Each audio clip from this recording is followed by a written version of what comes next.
Good evening and welcome to our chapel service.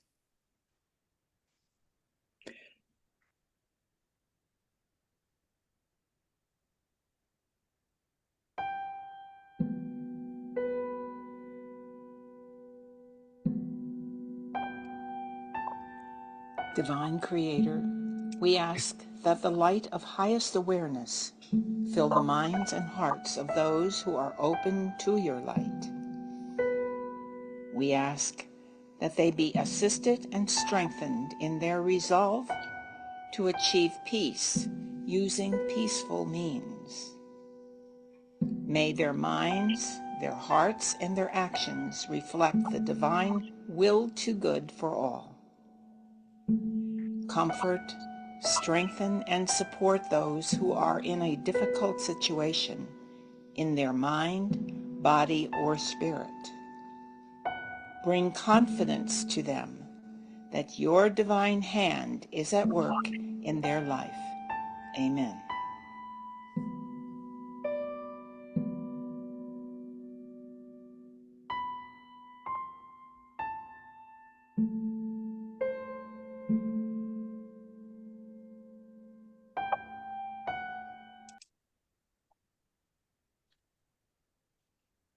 Good evening.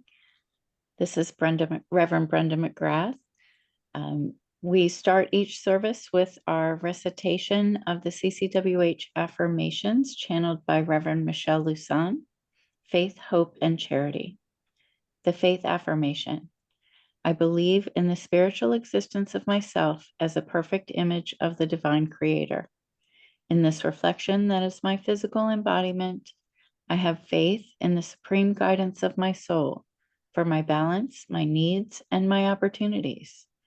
Outside of myself, there are also perfect images, and nothing can delude my thinking otherwise. The hope affirmation. Acknowledging my faith in the omnipresence of my divinity, I hope for realization, awareness, and acknowledgement of the existence of the great I am within myself. And the charity affirmation.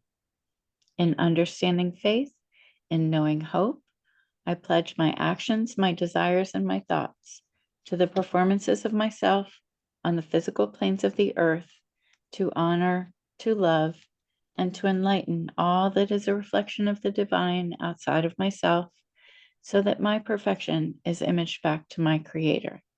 So help me God. Thank you, Brenda, for reading those.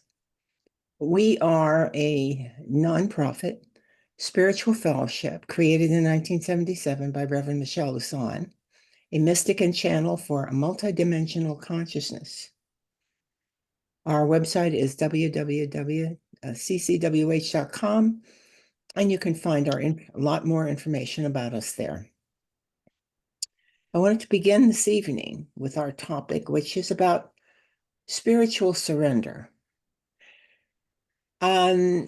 That title kind of I was stimulated to put that title out there because there is a prominent American who was relating to someone on YouTube that every day he tries as best as he can to be in continual surrender to the will of God. And that was so encouraging. I thought that was a lovely idea and thought, and I thought that's really what we all are hoping to be able to get to on our spiritual plane, at least. So what is spiritual surrender? This concept goes way back, way back. In the Vedic text, it's known as the joy of surrender and is described as the positive experience of letting go. It involves transcending limitations, breaking free from conditioned thinking, and embracing boundless possibilities. In spiritual surrender, you offer your identity to the absolute, that is to God. You stop trying to impose solutions on uncontrollable situations. Instead, you place trust and faith in the divine force that orchestrates everything perfectly. It enables a connection with the source of all that is, and the universe supports us fully. Through surrender, we become timeless, eternal, joy-filled, and fearless. This process facilitates making peace with unchangeable circumstances, helps to endure trials, as well as aiding to address any compulsive behaviors that we might still have. Now, there are several criteria within this. I think there are 8 within the Vedic, but the first one is recognizing and accepting your limits.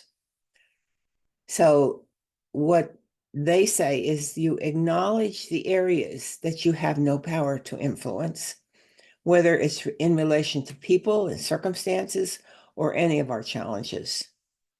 Understand boundaries that we might have and refrain from violating others' rights or to try to control situations forcefully.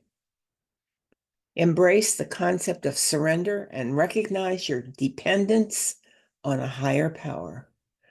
Redirect your energies toward areas where you do have the control. And that reminded me, of course, of the serenity prayer, very, very frequently used by the AA group. God, grant me the serenity to accept the things I cannot change, courage to change the things I can, and wisdom to know the difference.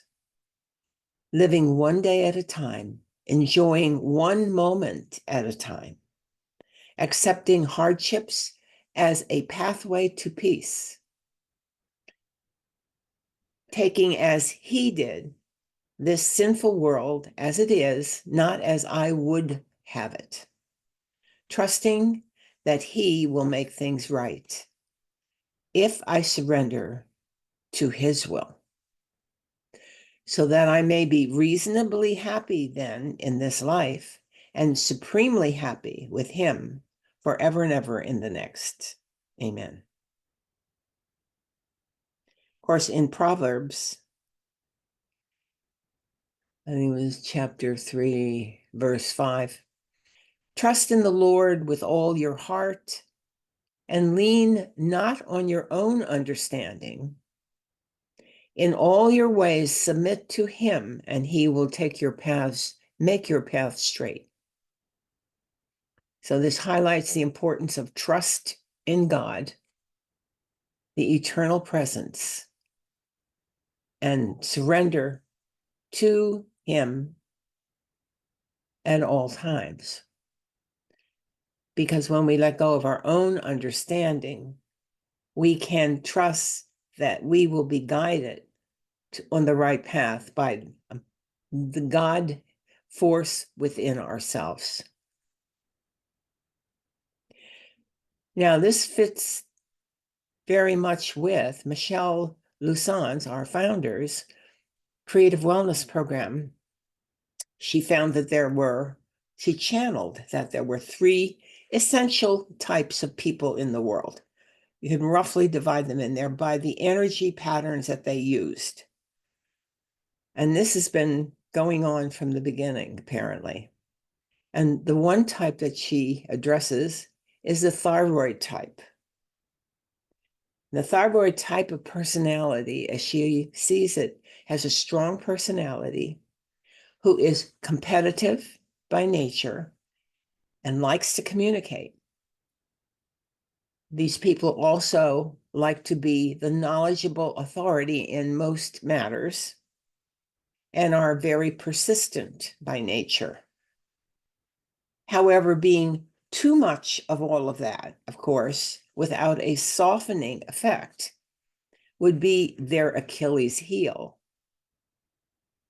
And always know The antidote for an imbalanced thyroid will center of our system is love, because the thyroid is the will center of will in the spiritual stem. So this is a very important part of ourselves. And as you know, without a functioning thyroid, we can't live in this plane. But in esoteric understanding, the manifestations of God in this universe are woven into our existence by the Holy Spirit through her 7 sons, which are known as the Lords of the 7 Rays. These are our mentors, those who guide us on our spiritual journey here on earth. Now, this teaching came in through the Elizabeth Clare Prophet and her husband many years ago. And the book called The Lords of the 7 Rays is very interesting. And I would suggest that if you have an opportunity to read it, because these 7 rays do correspond with our chakra system. They are in the rainbow. They're, the number 7, but it comes out as these rays of power from our Godhead for all humanity, for everywhere. And the first ray teaches the gift of faith in God's will, and that is overseen by a great master known as El Moria. He says the enigma of life is hidden within the will of God. And when properly understood, it provides a stimulus for every worthy purpose. And it also, when understood and developed, would give us a passion for living like we have never had before. And I'd like to read a little bit from the book on El Moria, because I think this is kind of better stated here. There we go. Okay. He says, I hear this statement, how can I know the will of God from his realm? He hears that from humanity. He said it is a cry of millions. Man presupposes that the divine will is hiding from him, as though it were a part of the plan of the eternal God to play hide and seek forever. And he said, not so. The will of God is inherent within life and merely awaits the signal of release from man's will in order to ray forth the power of dominion over the world of the individual. There is a sovereign link between the mortal will and the immortal. In the statement of Jesus, he said, it is the Father's good pleasure to give you the kingdom.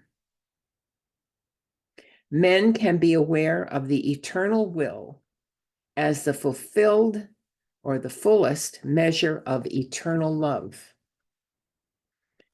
So he encouraged us to release our feelings of possessiveness in our own life. Surrender the mean sense of sin and rebellion, which keeps us in bondage.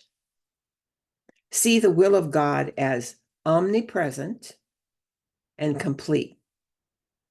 The holy beat of the Sacred Heart throbbing within our own heart. I think that is very well put forth, and I think that that is something that we all can set up in our own lives. And he said, the will of God is everything, for it provides the spark that pushes back the darkness of sense consciousness, of ignorance and despair, while holding forth the torch of true illumination to the seeking soul, enabling each individual to find himself lost in the passion of God's will. The fiat, not my will, but thine be done, was not intended as a statement of sacrifice, but one of heavenly inspired wisdom.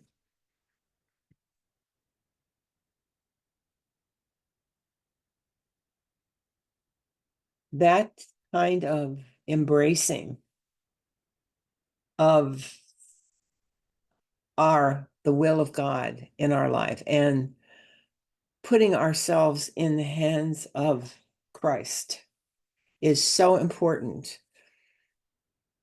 And as this gentleman had said, he tries every day. He gets up every day with the intention.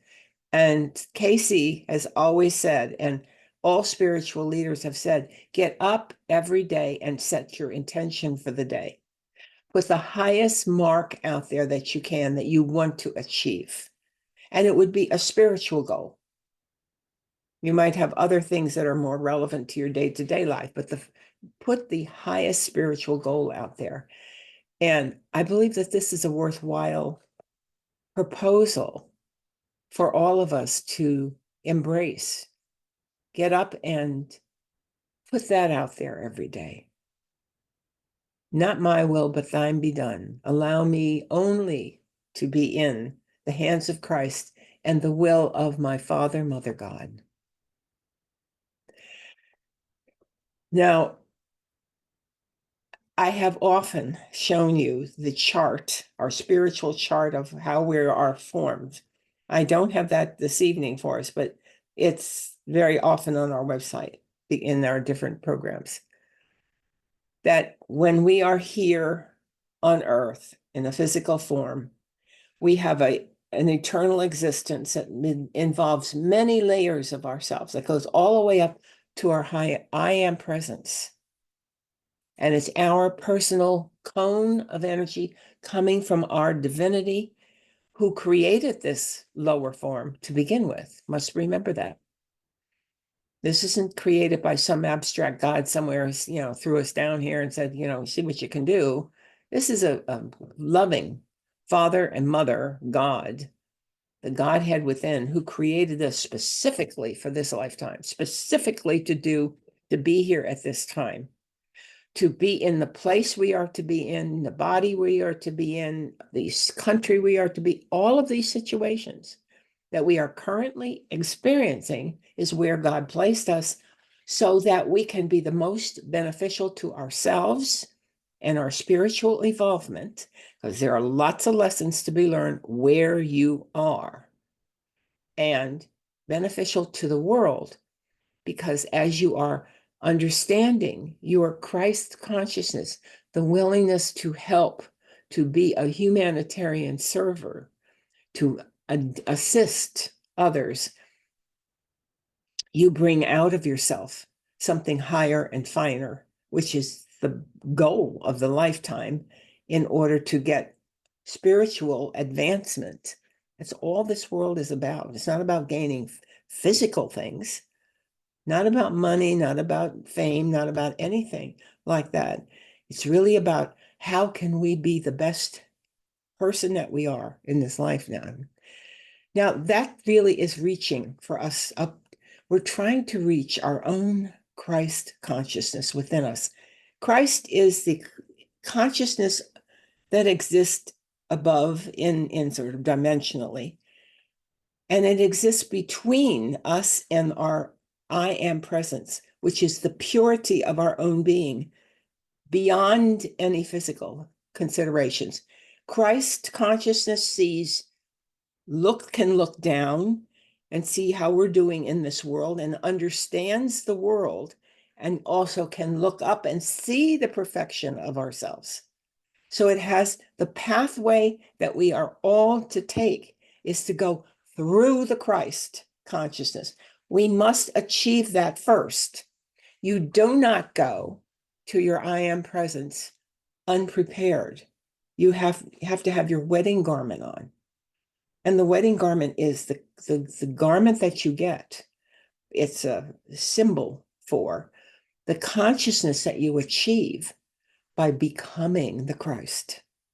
Once you have the Christ consciousness firmly and achieved it in your life, this is like Jesus did. This is what Jesus' life was all about. To come be a regular person on the planet, go through what he had to go through. And he had many challenges in his life. He was not living in a great time either. There was a lot of political turmoil then, too, a lot of underhanded dealings going on. I mean, all of that stuff that's going on today was his version of it. He had that. But he was able to get through that and surmount that, overcome it, and go clearly to his Christ self and exhibit nothing else but the Christ consciousness. That's what Jesus role. Now, I came across a YouTube video recently. When I get on YouTube, they just kind of pop out. It seemed to pop out of nowhere. And this one popped out. It was Doreen Virtues. And it's only like a 12 or 15 minutes, one of the shorter ones.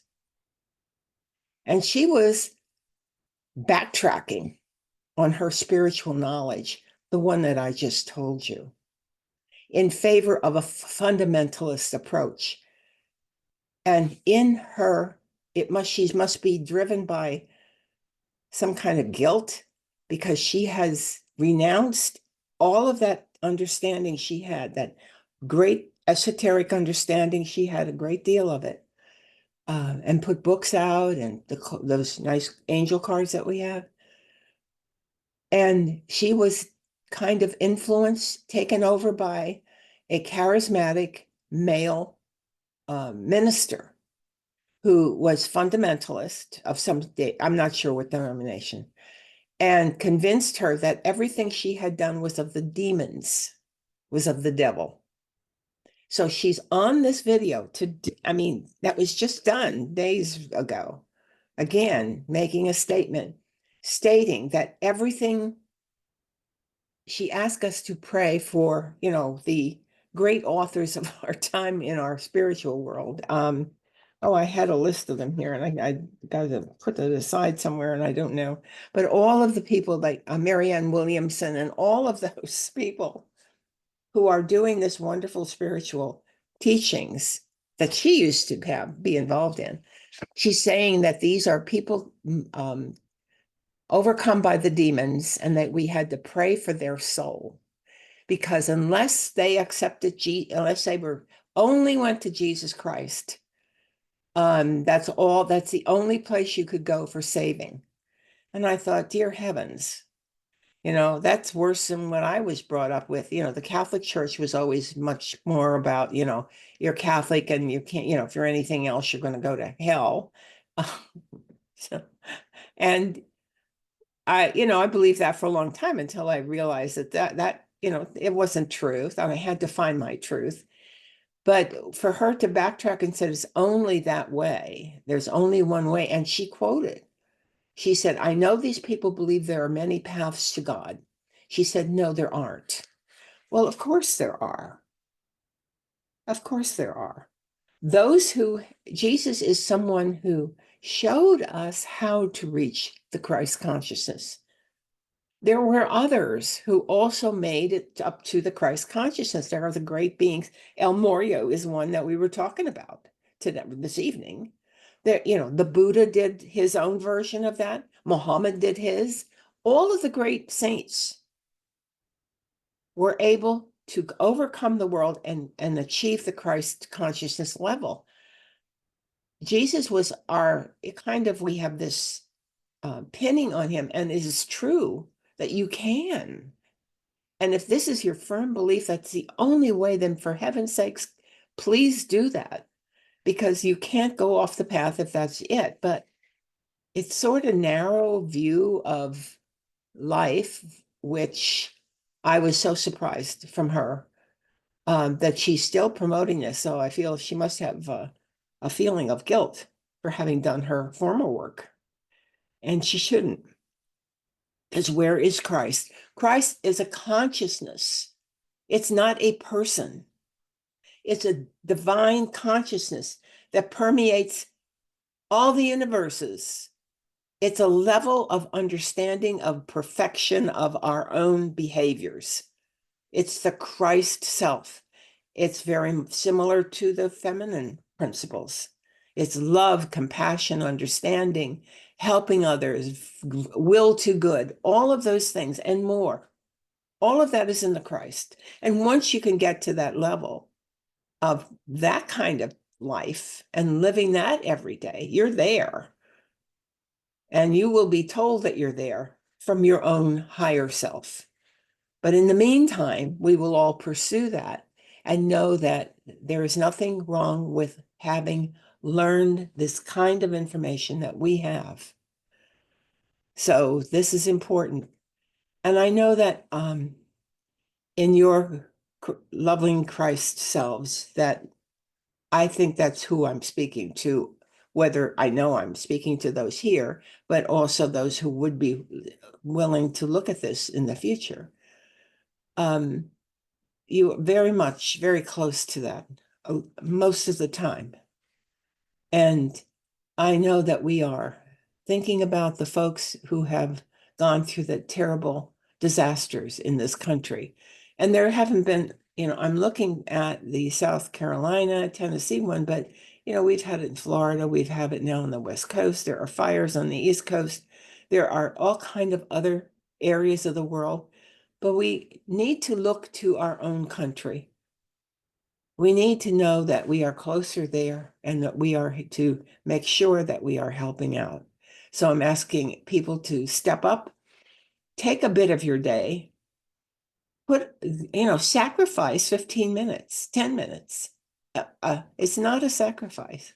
When you're in the will of God, this would be something you would do with great love and joy. And pray. That's, if we don't have the money to send, then we do need to send prayers and light. Now, I want to also remind you, and seeing multiple people reporting on those areas in the Helene disaster there, that they have very toxic soil and water. It exists now, and it was just kind of mixed. It was drawn up from the ground. There used to be an army facility or government facility doing work with radioactive material that was buried somewhere up in there. And it kind of stirred all of that up. So they not only have all kind of other chemicals and things that are been thrown up, and bacteria and viruses and everything, they have radioactive substances too now. And they have massive health problems because of this. And some things that are presenting themselves to the physicians they have never seen before. There are a lot of very bad skin problems that they can't seem to solve. And the worst thing that I've heard, other than, the respiratory as well, but there are now people with such severe burning of their eyes that it is going into their eyeball itself and they're losing their sight. That's how bad this contamination is. So right now I don't hear, now I'm not saying I certainly don't know everything that's going on, but I haven't heard that there is a proposal, a plan in motion to clean up all of that. It's probably so massive that it'd probably take them a while. So even the soil for future farming isn't going to be very good. It's compromised. And then this all goes way beyond microplastics. We're all exposed to microplastic. This is way beyond that. So I'm asking everyone to surround these people with light, protect them and their families, their pets. Their pets are getting sick and dying too. And their land, because that's what their big worry is, that they won't have a place anymore that they paid for, that they've been living on. Pray for divine intervention in their health issues, in their issues with their land ownership and such like that, that they deserve to get their land back. It's contaminated as it is, I guess. They still want it back. So we have a Tuesday evening group. It's called a healers group, and we pray for we send healing energy to those on the prayer list. And I believe sending healing energy, the light and prayers makes a difference. So I am going to ask Kelly to allow me to add either afterward or in there somewhere a segment devoted just to these people in those contaminated areas in the Helena flood zones. So that's what I know today, and I don't know much more than that. These things, I look for information on this area.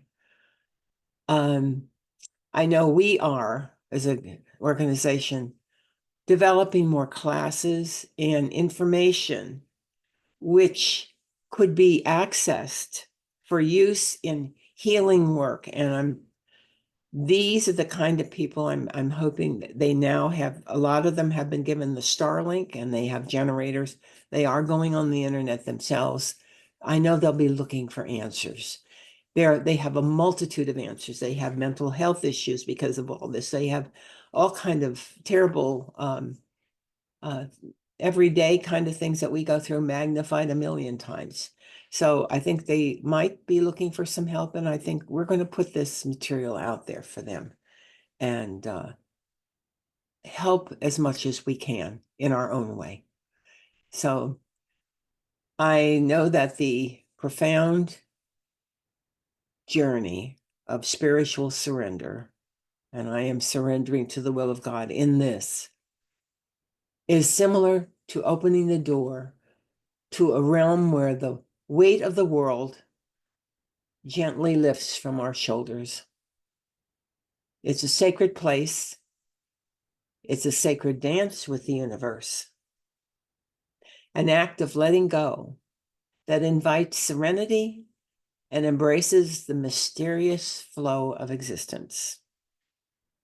Thank you for listening to this evening, and I pray that you will join us on Tuesdays. We have a Thursday program as well for peace, and I don't want to go run over that because it's a very important one as well. I think we're very important in the world. This is probably why we came in to help, and this is our effort to be of help, and certainly the organization itself. So now, if you will close your eyes, I'm going to take you on a little bit different journey this evening. And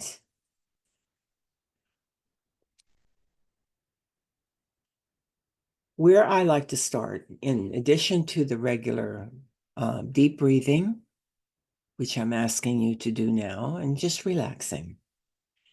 Deep breathing and relax. And just keep that level of breathing going with the intention to relax. Make sure it's just flowing in your body, flowing it through. Use as much imagination as you can so that you know that you are now relaxed, at ease, and letting go. We're talking about letting go before. We need to let go now of our worldly concerns in our physical world that we find ourselves in. And just stay centered. Be aware that you are always grounded by the light. You might see your light extending into the earth. You have a big bubble of light around you. And it isn't just immediately around you, it extends at some distance. And it does join with the earth, joins with the sky. And you're completely encased in your own bubble of light, always. When you ask for it, it will be amplified. And so we ask for that amplification of that light around ourselves. And this is the kind of light that we are going to be sending in this meditation to those who are affected in the flooded areas. And you will Start your journey, as always, by getting up in your mind's eye. See yourself getting up and going out, going to your front door and opening it. Just pretend you are there. And when you step outside, I want you to imagine the pathway that best suits you, whatever it looks like. If it's a small woody trail in the woods, if it's a old country road, or if it's a great super highway, however you see it, put yourself on that and go to a place that you will designate as your heart. The center of your being is your heart. And when you arrive, having taken this pathway, you will see that structure or place that you would like to have representing your heart. It could be magnificent structure. It could be a natural environment. It could be anything that most appeals from that loving place within yourself. So you're going to see that. Imagine now. Just imagine you're there. Look around and notice what you see first. What are you looking at? What would you like to be exemplified in this beautiful, expansive place? But where you're at right now is a local place. What's there?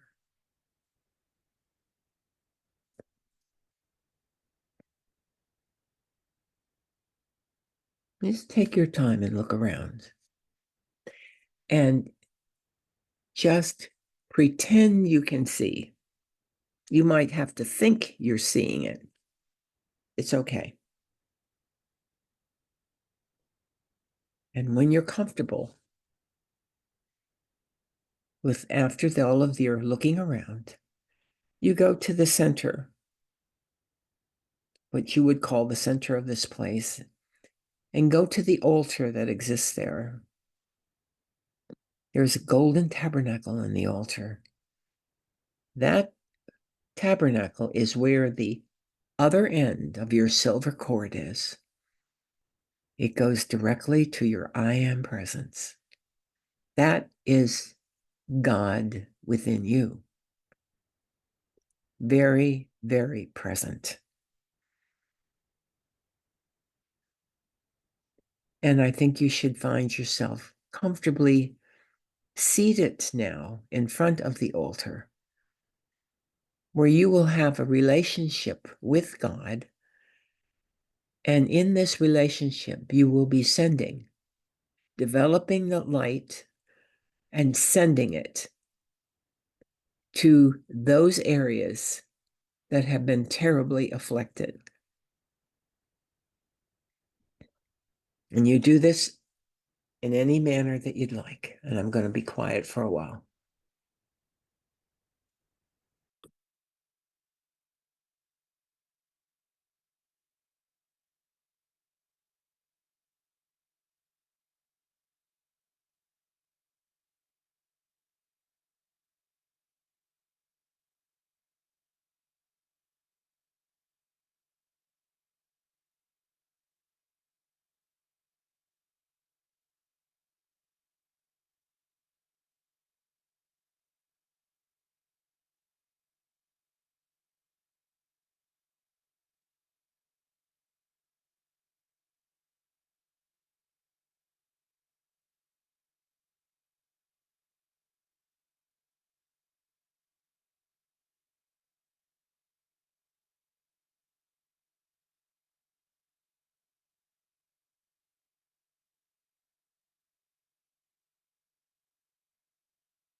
And when you're ready,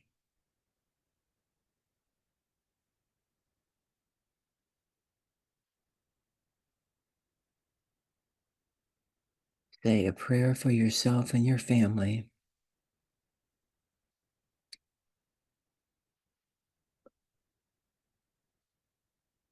And for others in your community.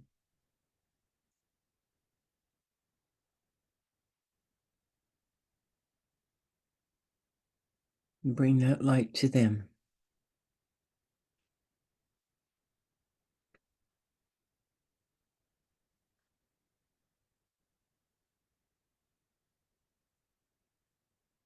You end by getting up from your chair and kneeling before the altar of your divine presence within you,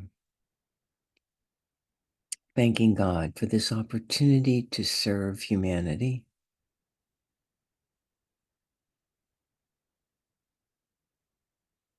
and to bring blessings on everyone.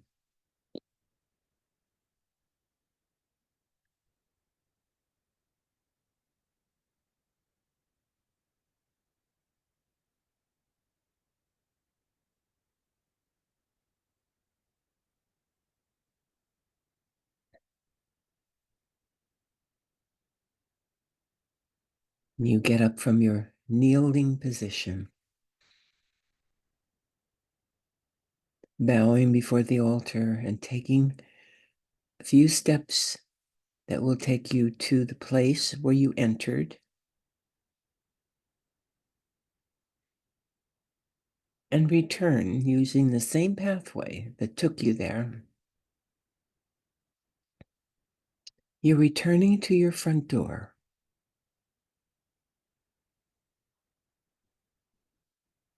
And you enter. Upon entering the front door, you have brought yourself back into your physical realm,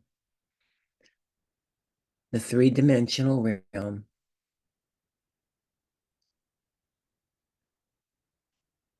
And you take your seat.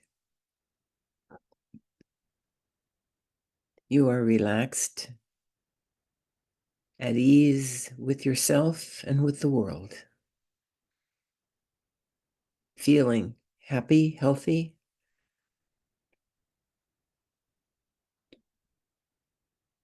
and peaceful. And you open your eyes and you are rejoining.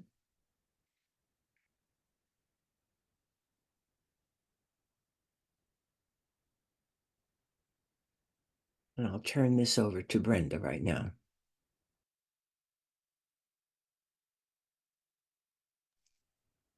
Thank you, Mary. I'd like to encourage everyone to visit our ccwh.com website where we have a donate button through PayPal. You can designate a donation as one time or recurring if you so choose. We appreciate any assistance to continue our services through CCWH. We want to thank you for being here tonight, and we end each of our services with our Let There Be Peace on Earth song.